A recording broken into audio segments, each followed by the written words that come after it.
This is a Season 23 build that you will want to save as one of your 10 loadouts. We have Solar Hunter with the exotic chest piece Ophidia Spathe. This has recently been reworked, you can see in the recent patch notes, and it reads under the Hunter section, Ophidia Spathe, knife kills now grant a stacking damage bonus to throwing knives. Stacks up to 3 times for 5 seconds for 30%, 60%, and 100%. Followed up by dodging refreshes that timer. So the goal of this build is to throw a ton of knives, basically just infinite knives throwing at all times. And of course we want to pair with this excellent survivability because we're not just trying to do low-end strikes or low-end lost sectors or patrols. We want to be able to beat grandmasters and raids with a build, and so that's what we're trying to do in today's video. We're going to break it all down. So first things first, we're going through the gunslinger class. I'm going to be using Blade Barrage. You could use a different super if you like though. It really doesn't have any impact on what we're trying to do here. The gameplay loop is basically just restoration and infinite knives. The dodge is extremely important though. We will use Gambler's Dodge, so that way if you dodge near enemies, you'll get your melee back. You won't need to do this that often, unless of course you mess up your knives. Keep in mind that you have 2 knife charges, so as long as you can kill at least 1 enemy with those 2 charges, you will get them refunded. But just in case you do mess up both knife charges, you don't kill the enemy with it, or maybe you're facing something that's actually really tanky like a champion or a boss, well then you're going to dodge near that enemy to get your knife charges back. And just as a little secret that not everyone will realize is that when you dodge near an enemy, you actually get 1 melee charge per the number of enemies that you're near. So for example, if you dodge near 1 enemy, you'll get 1 of your throwing knives back, but if you dodge near 2, you'll get both of them back. You'll get both of your Ophidia Spathe throwing knife charges refunded to you. So that's extremely advantageous and something that you'll want to take advantage of, so that way you can throw as many knives as possible, as you can see in the gameplay behind me here. The jump is triple jump, doesn't matter, whatever you like. The knife is going to be extremely important, and we're going with Knife Trick, the better option in PvE in my opinion, and this is going to pair perfectly with this build and have excellent synergy. For the grenade, we're going with Healing Grenade. This is just for survivability, of course. Throw the grenade at your feet, give you restoration, keep you alive, and your teammates as well too. For the aspects, we're going with Knock 'em Down, which does technically enhance your solar super, but we're not really using it for that aspect. For example, I'm using Blade Barrage, and this will launch more projectiles, but that's not why I'm using it. I'm using it for the second effect, which is extremely powerful. While Radiant Final Blows with your equipped throwing knife fully refund your melee energy. This means that when you throw your Knife Trick right here, the 3 blades, it will both hit the enemy, giving you Radiant, and then kill the enemy, which will immediately refund you your knife. And that's why I'm able to just throw these over and over and over again. Now keep in mind that you do kind of want to pause in between throws, otherwise you will waste one of your charges. But when you have 2 charges, it's really not that big of an issue. Sometimes you feel like spamming them, go crazy if you want, or if you want to make sure to have 2 charges at all times, pace yourself a little bit instead of just infinitely spam,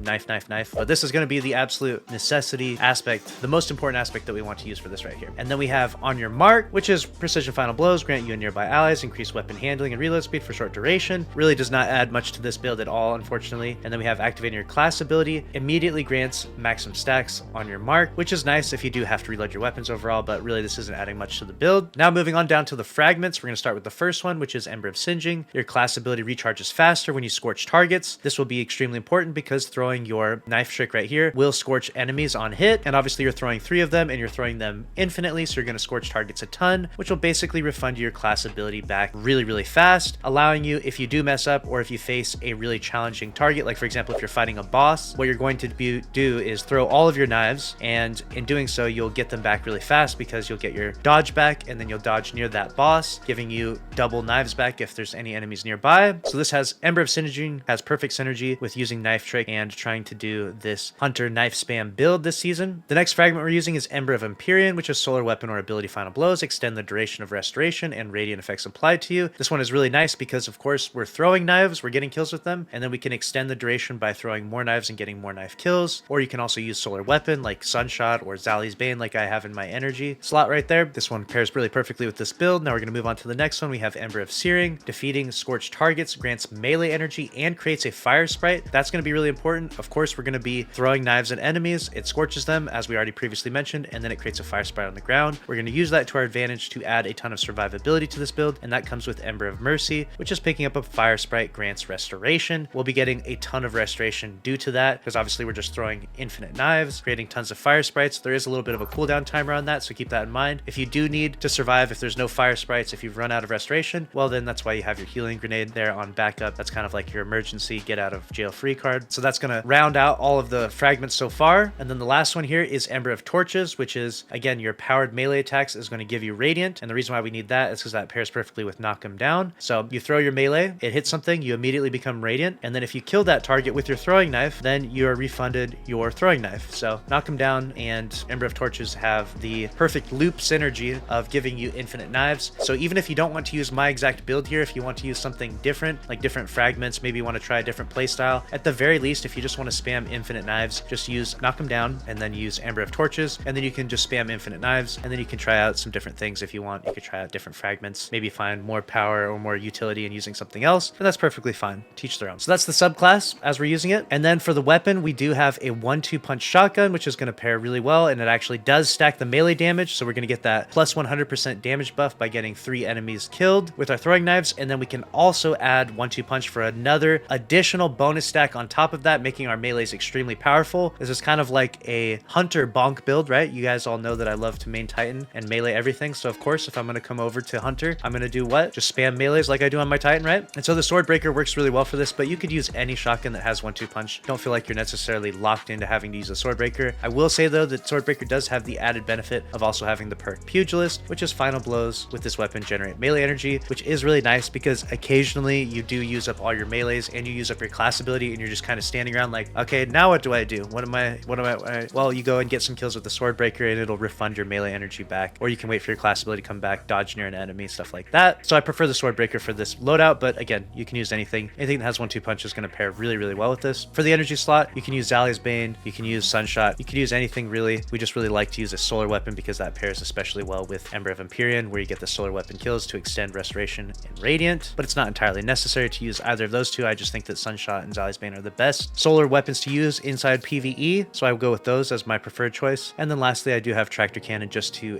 debuff targets. This just kind of turns it into a hunter bonk build, right? Where we're going to debuff the targets, and then we're going to buff our melees, and then we're going to buff our melees even more, and we're going to do super high single target damage with our melees. So that's why I chose those weapons. But you don't necessarily have to use Tractor. You can debuff them a variety of different ways. And in fact, there's even things in the seasonal artifact that will allow you to debuff targets using your solar abilities like Revitalizing Blast. So don't feel like you need to use Tractor. I just choose to do so because I like that playstyle a lot more. Not entirely necessary though. All right, going on to the helmet armor mods, I'm going to use hands-on because of course we're throwing infinite melees, and that's going to give us super energy on melee kills. And then I'm going to use Harmonic Siphon because I'm using a Zali's Bane or Sunshot and obviously a solar subclass, so the synergy is there perfectly. It only costs 1 mod slot this season because of this mod right here, Flame Fiber and Freeze, so keep that in mind. And then the last mod, I just throw on Font of Wisdom.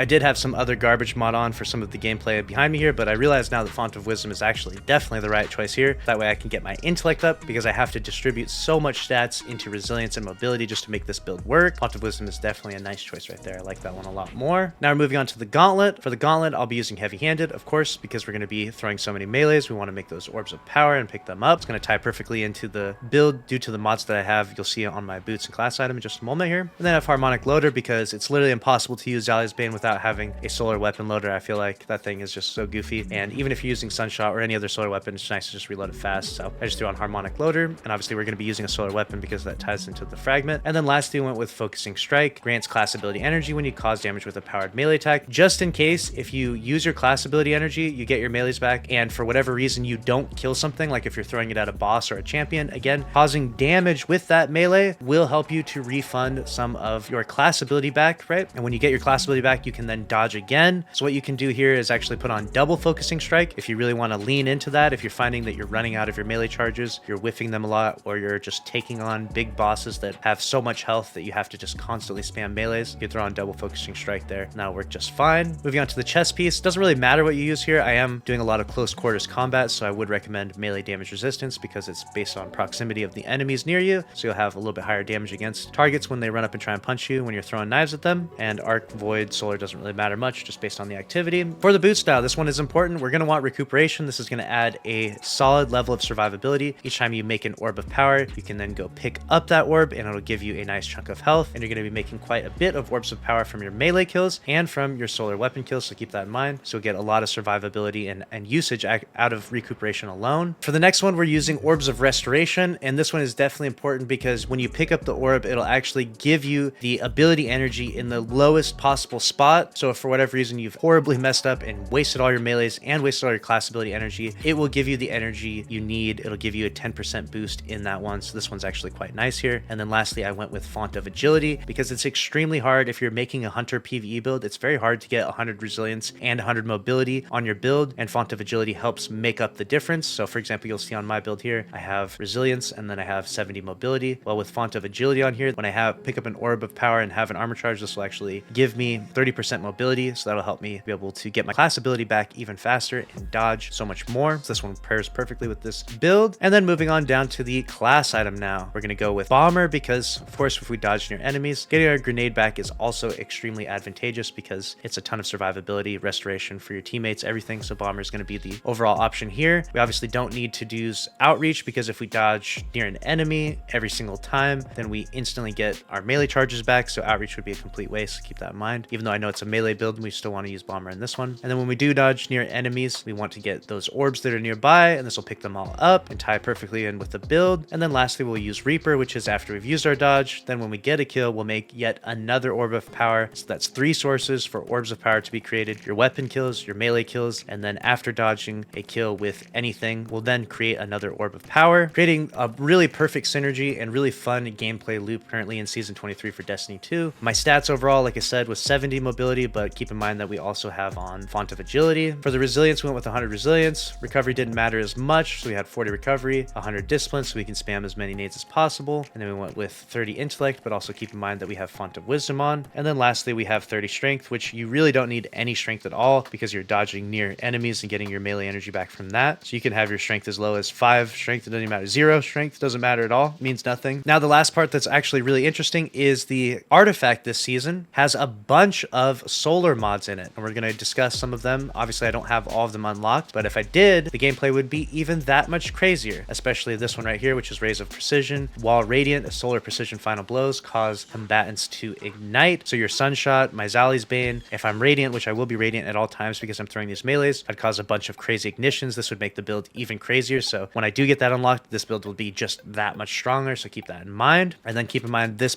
mod right here as well, Revitalizing Blast, causing damage with a solar ability, weakens champions and bosses for a short duration. This will be extremely strong for throwing knives. We'll be able to throw infinite knives, right? So we'll be able to debuff all those targets, the champions and the bosses, with those knives, making this build even that much better. Obviously, I haven't quite unlocked it yet. I need to level up a little bit more in the seasonal artifact. I am using Heart of Flame here, which is casting your solar super, grants nearby allies radiant, and increases the damage of your super for each nearby ally. This is actually extremely strong, and if you use Celestial Nighthawk, you can like just absolutely obliterate raid bosses with this right now, so keep that in mind. This is a very, very good mod this season. There is this mod right here, Torch, which is while radiant, deal increased damage to combatants affected by stranded stasis debuffs. I don't think that's very good though. I don't think we'll see a whole lot of usage from that one, but Flint Striker is one that I was using. Rapid Solar Weapon Precision Hits and Rapid Solar Weapon Final Blows grant Radiant, just another source to get more Radiant. Really shouldn't need this one too much though, because we're obviously just throwing those knives and having Radiant uptime extremely high, so this one's not a complete necessity, but obviously, you know, it ties in. You get to pick 12 artifact perks, and you might as well pick one that lean into your solar build. This one was really important though for the helmet, so that way we could slot in a few more mods. Kindling Trigger is a really nice one as well. Radiant causes solar weapons to apply Scorch to unscorched combatants. That will help with getting more ignitions. And then lastly, of course, you have From Whence You Came, increases ability damage to taken and scorned combatants, so our melees will do more damage to taken and scorned enemies. And that is the full and complete build. If you want the dim link to this, it will be down below. Hopefully you found this video helpful. If you did, make sure to subscribe to the channel, smash the like button, and click on the screen here to watch another one. See you in the next one.